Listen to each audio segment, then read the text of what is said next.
예, 오늘은 지난번에 우리가 훈독 묵상에 대한 공유를 했습니다.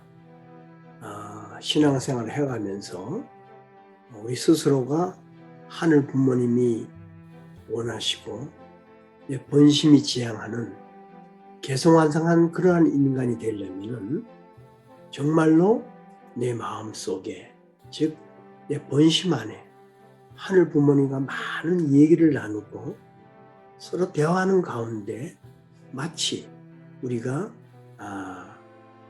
타락 전에 에덴 동산에서 하늘 부모님과 함께 동산을 거니면서 대화하는 그러한 입장이 되어야 된다고 했습니다. 이것이 바로 기원절 이후의 우리의 삶이 되겠습니다. 그러나 우리가 지금 살고 있는 이 주변과 세태는 정말 우리가 이렇게 하기가 너무나 힘든 것이지. 주변 환경과 이 모든 돌아오는 모든 것들은 우리를 정말 에덴 동산에서 하늘 부모님하고 조용히 거닐면서 대화할 수 있는 이런 환경은 되지 못합니다. 그럼에도 불구하고 참 부모님께서는 우리에게 이렇게 되기를 원하십니다.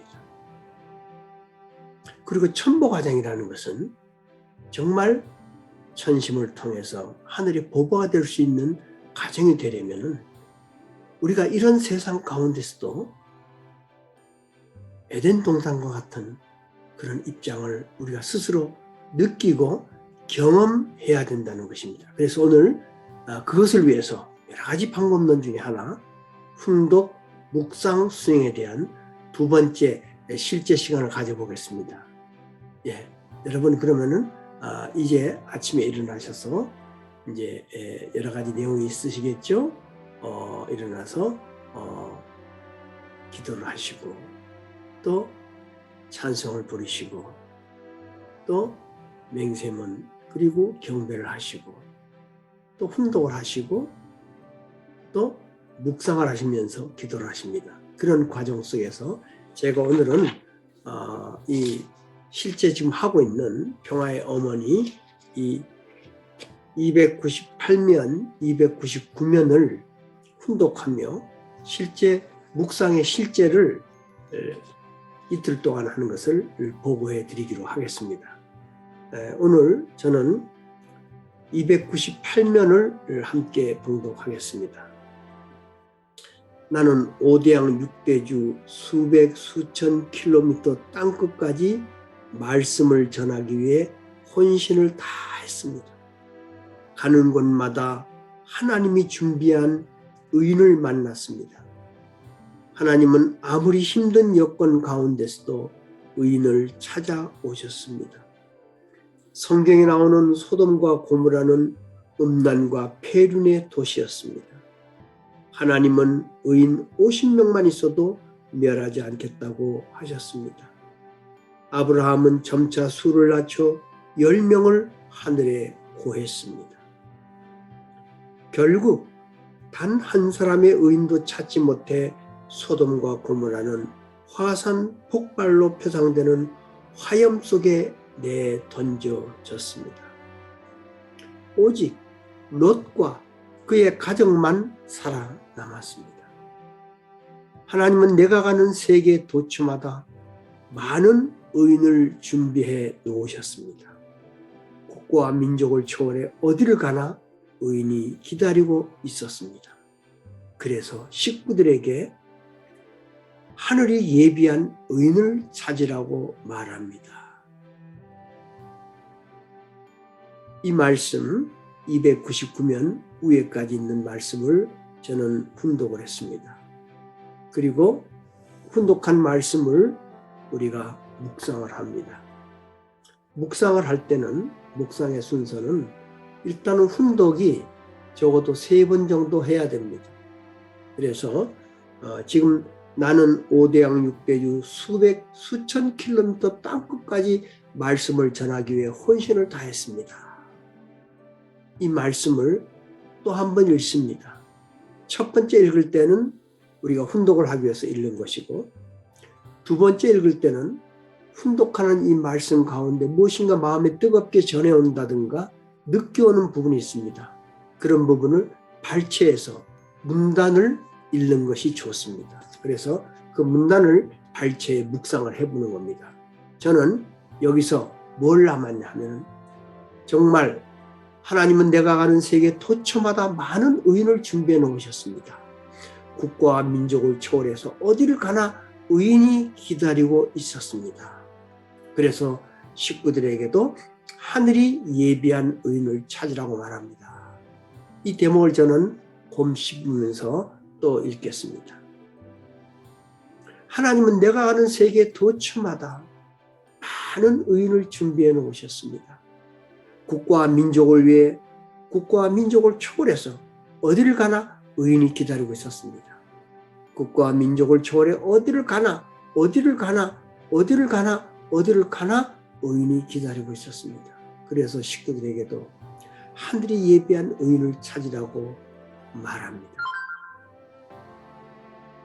이 문단을 생각하면서 참 부모님께서는 세계 각곳 어디로 가나 의인이 기다리셨다고 하는데, 그러면 내가 오늘 하루 살아가는 동안에 나는 어떻게 할까? 그러면서 내 자신도 오늘 하루 생활하면서 참 부모님이 가는 곳곳마다 의인이 기다리고 있는 것처럼 나도 내가 가는 곳에 의인이 기다리기를 마음속에 묵상을 하면서 이렇게 묵상의 질문을 해봅니다. 하늘 부모님, 오늘 내가 기다리는 의인이 누구입니까? 하늘 부모님, 의인이 왜 나를 기다리고 있습니까? 하늘 부모님, 나는 어떻게 해야 의인을 찾을 수 있습니까? 이렇게 세 가지 질문을 하면서 깊은 묵상 가운데 하늘 부모님의 답을 얻어보십니다. 하늘 부모님, 오늘 나를 기다리는 의인이 누구입니까? 나를 기다리는 의인이 누구겠습니까? 오늘 하루를 살아가는 동안에 나를 기다리는 의인을 만나게 해주십시오. 그 의인이 왜 나를 기다리고 있겠습니까? 네. 참 어머님께서 며칠 전에 신한국을 복귀하기 전에 너희들은 특히 천안교회는 설악, 내가 사는 이 설악과 가평을 먼저 복귀해야 된다, 이런 말씀을 하셨습니다. 그렇기 때문에 여기에 살고 있는 저 자신은 이 안에서 의인을 찾아야 됩니다.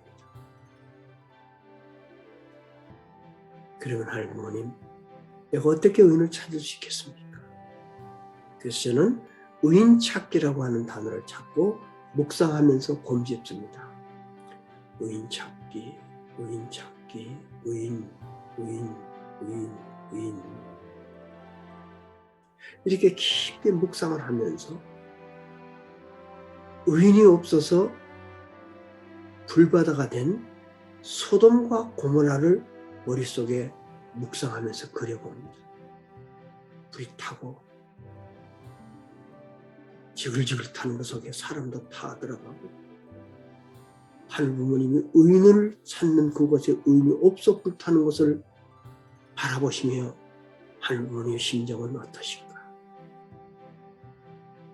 참 어머님 사시는 이 천정부, 이 휘하에 있는 설악의 사람들과 가평군 사람들을 바라보시는 어머님의 심정이 어떠실까?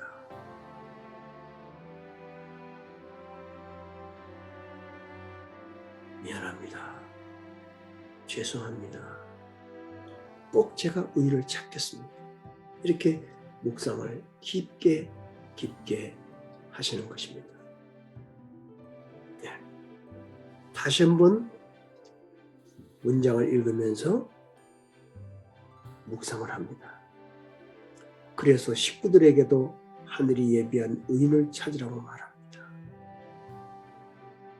참어머님께서는 오늘 이 시간 나에게 훈독하는 시간에도 가평의 의인을 찾으라고 말씀하고 계십니다. 이렇게 묵상을 깊게 하시고 곰습인 다음에 저는 찬송을 부리고 기도를 하고 오늘 묵상 기도를 마칩니다. 자, 그리고 나의 생활은 이제 묵상 키워드, 의인 찾기라는 그런 키워드를 가지고 하루 생활을 합니다. 안타깝게도 저는 아침에 출근해서 제 책상에 앉아서 여러분에게 이 글을 쓰고 있습니다. 그리고 청평 천원단지 안에 내려가서 점심을 먹습니다. 온 사람들을 만납니다. 이런 가운데 정말 죄송스럽게도 의인 찾기라는 것을 잊어먹고 있습니다. 그러다가 소스라치게 놀랍니다. 아차, 오늘 나의 주제가 의인 찾기였었지. 이 주변에 의인이 누굴까? 만나는 분이 식구고 만나는 분이 직원이고 의인을 찾을 수가 없습니다. 그래서 오늘 하루 생활 가운데 의인을 찾을 수가 없습니다. 지금. 그래도 의인이 어디에 있는가?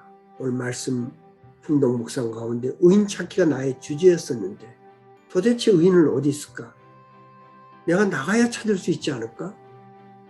이런 생각을 하면서 천부교육원을 걸어 올라와서 다시 여러분과 함께 얘기하는 이 촬영 준비를 하고 있는데 놀랍게도 전화가 걸려왔습니다. 아내에게 걸려온 전화입니다. 여보, 설악의 위주가 될 수 있는 사람들을 만났어.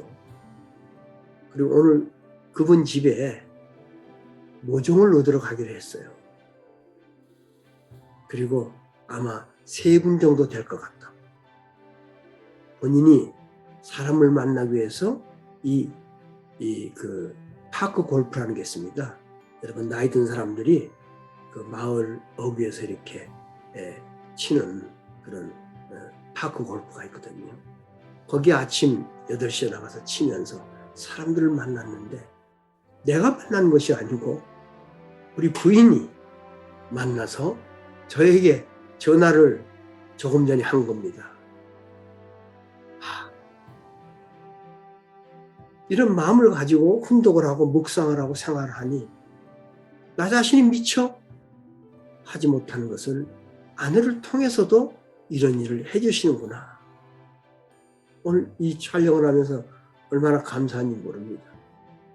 저는 그래서 오늘 저녁에 다시 나의 묵상일지를 쓸 겁니다. 저는 묵상일지를 나의 정화일지라고 얘기를 합니다. 그래서 간략하게 묵상일지를 쓰면서 하나님 감사합니다. 오늘 나를 통해서 의인을 찾게 해주시지 아니고 아내를 통해서 찾게 해주심을 진심으로 감사드립니다. 내가 앞으로 이렇게 참 어머님께서 세계 각곳에 가면은 의인이 기다리고 있다고 하는 것처럼 아마 우리를 위해서 그 의인들이 기다리고 있는 것 같습니다. 감사합니다. 사랑합니다. 하나 되겠습니다. 이런 마음을 가지고 저는 오늘 여러분과 함께 공유했습니다. 이렇게 우리는 말씀을 훈독한 말씀을 깊게 묵상하면서 그리고 묵상하는 가운데 적어도 3번 이상 읽고 문장은 채택해서 몇십 번 곰씹어야 됩니다. 저는 의인 찾기, 의인을 찾자 이걸 계속 내 안에 머릿속에 내리속에 깊게 새겨서 마음에 묻어두고 그 다음에 생활하는 가운데 의인 찾기라고 하는 생각과 단어가 떠나지 않고 사람을 만나거나 차를 타고 가거나 길을 가거나 이 생각을 하다 보면 하늘 부모님이 정말 나를 위해서 의인을 만들어 놓으신 것을 깨닫게 되고 설사 내 자신이 못 찾았다 이렇게 아내에게 의인을 찾게 해주신 그 감사함에 감사드리며 오늘 하루를 정말 값진 하루를 보냈다라고 생각하게 됩니다. 여러분 비록 저의 조그만 예를 말씀드렸지만은 이런 생활을 꾸준히 하는 가운데 잘 될 때도 있지만은 어려울 때도 있고 잊어먹을 때도 있지만은 우리는 수없이 끊임없이 집중해서 이런 생각과 말씀 혼동한 것을 묵상하면서 묵상이 실천될 수 있도록 간절히 기도하는 가운데 생활하는 가운데 묵상의 단어가 내 주변을 떠나지 않는다면 하늘 부모는 분명히 저에게 오늘 묵상한 내용을 이루게 해줄 겁니다. 그렇게 됐다면 이것이 바로 하늘 부모님과 함께 살아가는 하루가 되는 것이 아니겠는가 이렇게 생각해 봅니다. 그리고 잠자리에 들기 전에 여러분들은 또는 내 자신은 묵상 일지를 써서 묵상 일지는 내용은 뭐냐? 오늘 나의 묵상 주제는 이거였었다. 그리고 생활 가운데 묵상 주제를 위해서 나는 어떤 일을 어떻게 했고 어떤 일을 만나게 됐고 나는 하늘 부모님에게 이런 대화를 하게 되었다. 오늘 비록 사람을 만나지 못했지만 또는 오늘 나는 내 자신이 정말로 깜빡깜빡하면서 하늘 부모님께 정말 미안한 생활을 했지만 고맙게도 아내가 이 묵상에 대한 답을 했다 하는 그런 마음을 가지고 오늘 감사한 마음으로 잠자리 들게 되었습니다. 식구 여러분, 조그만 저의 얘기를 해드려서 미안합니다. 나는 물론 우리 식구들 가운데 수많은 분들이 이런 경험을 하신다고 봅니다. 그래서 우리는 아침에 일어나서 훈독한 가운데 우리가 여러 가지 얘기를 나눴습니다. 소리내서 훈독하는 거, 독성하는 거, 주제를 갖고 얘기하는 것, 또 훈독한 주제를 갖고 묵상하는 것, 또 기도하는 것, 이런 얘기를 했습니다. 그래서 이렇게 묵상을 깊게 함으로 말미암아 하루 생활을 마치 에덴 동산에서 하늘 부모님과 대화하며 거니는 삶처럼 우리도 하루 생활 이런 삶을 살아간다면 우리는 아름다운 삶을 살아갈 수 있다고 생각합니다. 감사합니다.